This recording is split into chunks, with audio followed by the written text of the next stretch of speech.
I have not prepared a sermon for you today. There's a lot that goes on with ministry, right?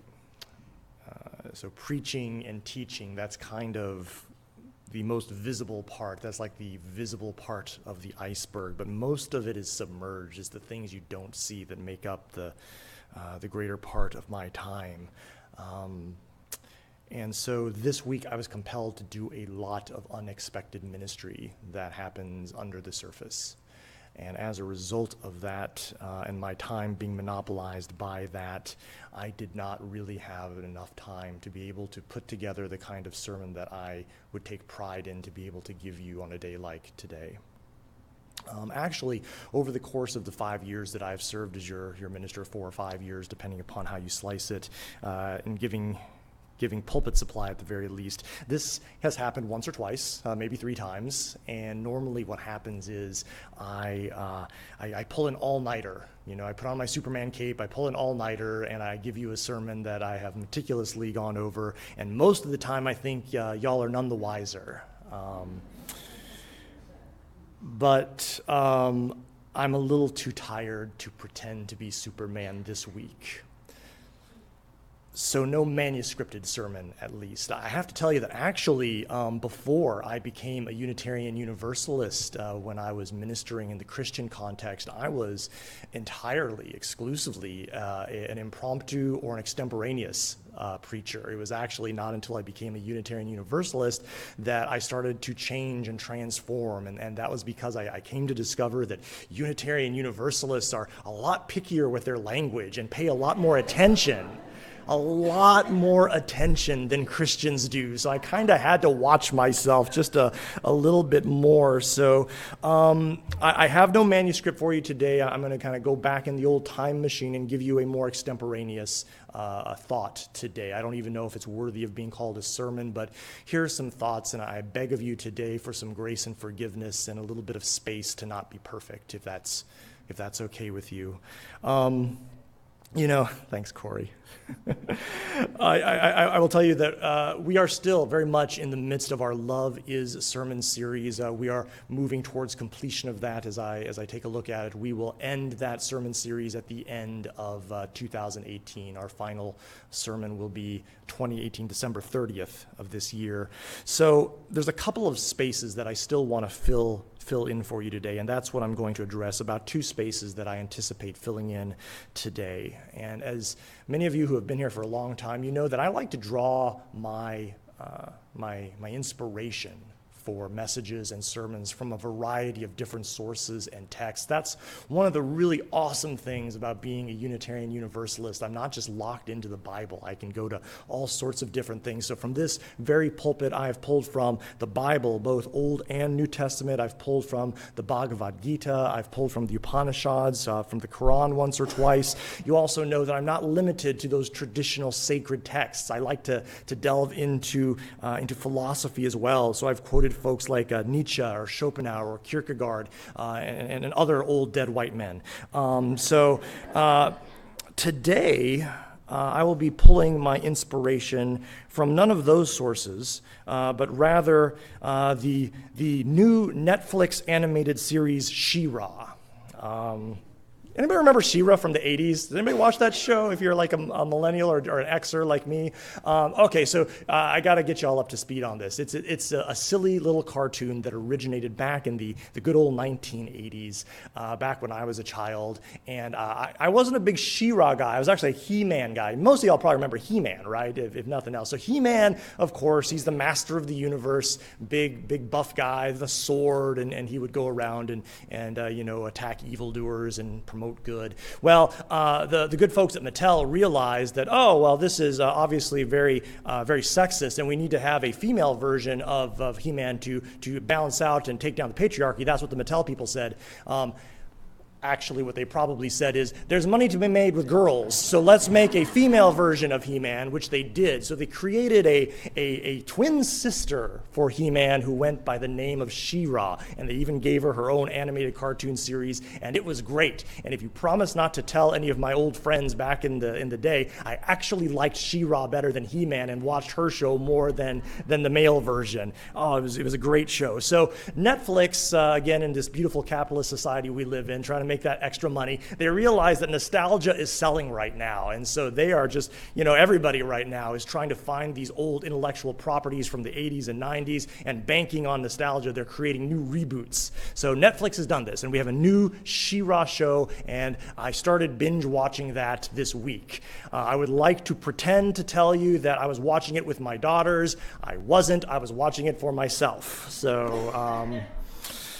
So here's the deal. I got to give you just a little bit of background about She-Ra. Who is She-Ra? What's going on here? So this is set in some fantasy world. It's got different races of beings who are all sentient and elves and orcs, and there is in this world there's the good guys and the bad guys, right? There is the evil empire that controls everything, and then there is a resistance, a political resistance that is led by a group of magically powerful princesses. At least, and all of this so far, it's just like the old 1980s TV show. But what's interesting in this new reboot, something they brought up, is that there is this group of villages and people that actually are not allied with either. They're kind of their own independent group, and they just happen to find themselves in the crossfire. They are not part of the empire. They resist the empire, yet they're not actually part of the kingdom of the princesses.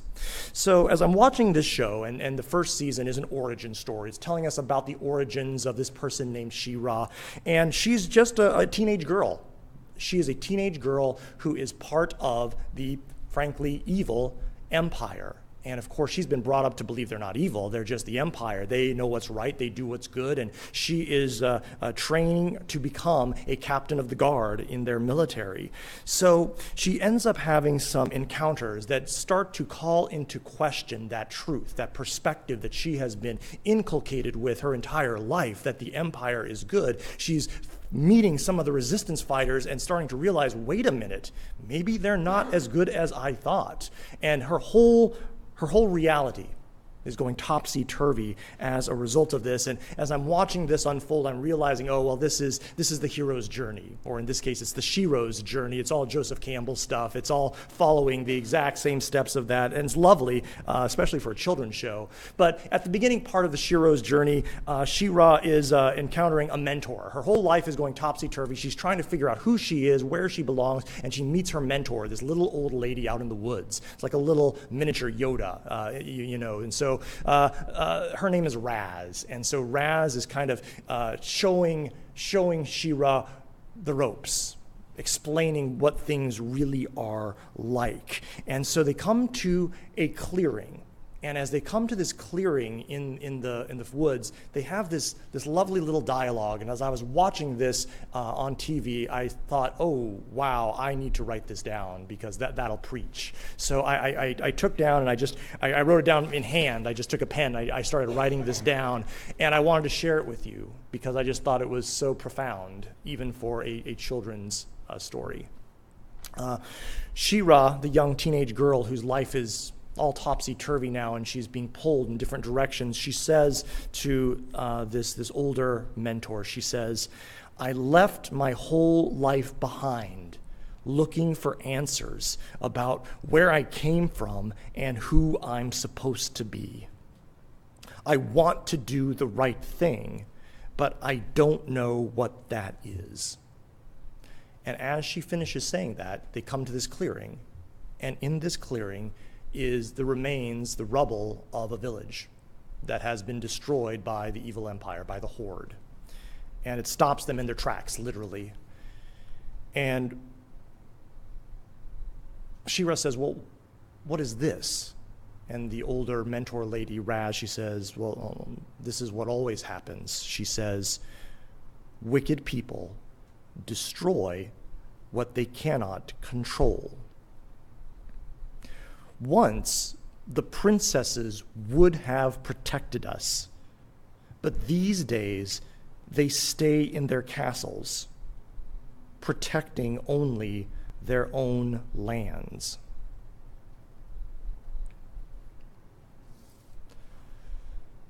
It's a lot of profundity for a children's story, and a lot of parallels with things that I see happening in our world today. There were three things that struck me as I watched this episode, and I'll share those with you today. First, I'm struck by the fact that at the beginning of this, She-Ra isn't really interested in trying to save the world. She's not interested in trying to fix all of the problems, right all of the wrongs. She's just trying to figure herself out. She's a young teenage girl, right? She's just trying to figure out who she is. And we all have been there. All of us, absolutely. And there's nothing wrong with that. We all want to know more about who we are. I've taken so many personality tests over the past several years. I know my Myers-Briggs. I know my Enneagram. I've taken the BuzzFeed tests online. I know what color my aura is. I know what my Patronus is supposed to be. I know all these things. But see, that's not the beginning of the journey. That's not where it starts. The real beginning of the hero's journey, this journey towards self-discovery, isn't trying to figure out who you are. The beginning is having your eyes opened to see the very real suffering of those around you, and then realizing it's not all about you. Learning, discovering, having that epiphany that your relevance and your meaning as an individual, it exists only in the context of others, in the greater community of which you are a part. She-Ra's earnest and honest but fairly self-indulgent personal quest to find out about herself was disrupted by the real-life suffering of those around her. The second point I'll make about She-Ra today, I was really struck by that quote by the mentor. Wicked people destroy what they cannot control. And that hit really close to home for me because I am a controller.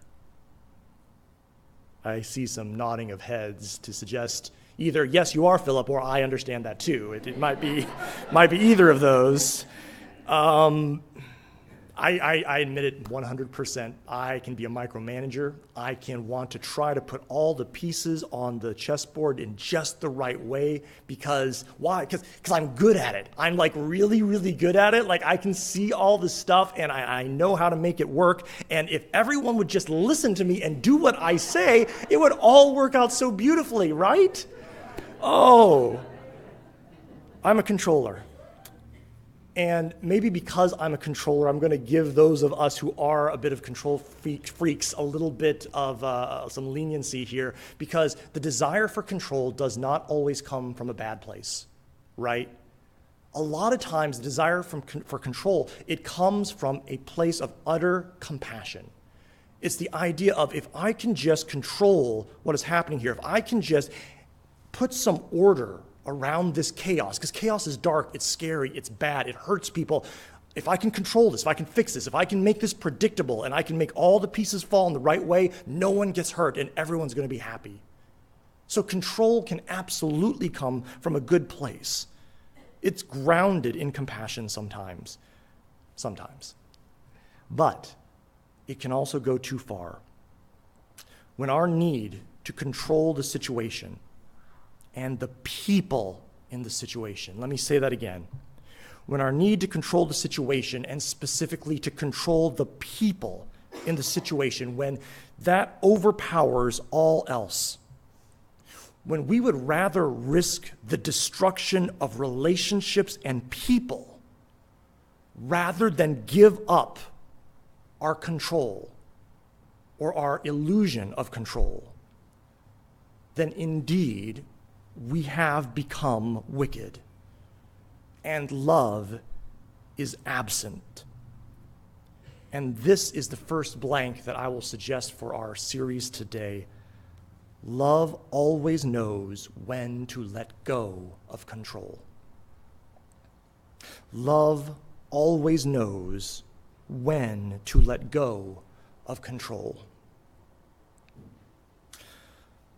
The third point that I'll make with you this morning that I was struck by as I'm watching my cartoons this week. When Shira saw the destruction and she saw the suffering of the people and knew that she wanted to help, when she was encountered by this and it disrupted her own personal quest for self-knowledge, she knew what she needed to do. She knew she needed to step into action, and she knew she needed to help protect these people. It no longer became about who she was. It became about what she needed to do.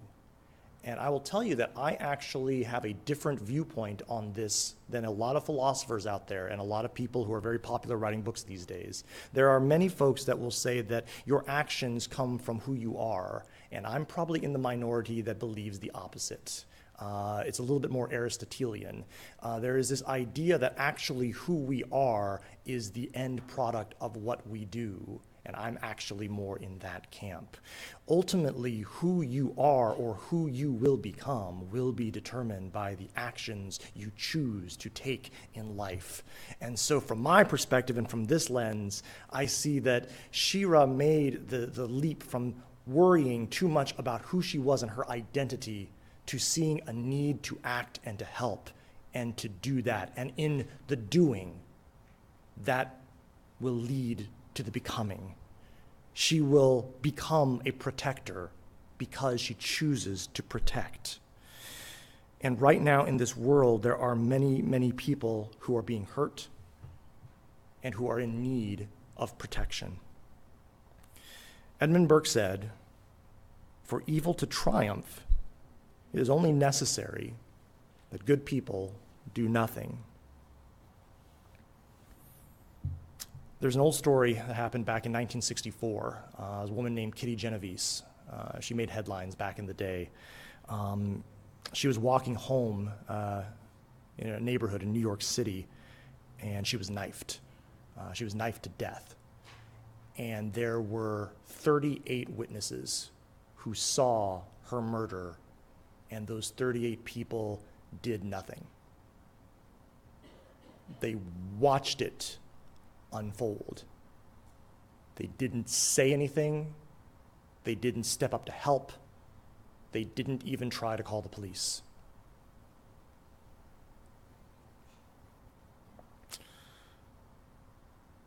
In this world, I think I can group people into about 3 groups.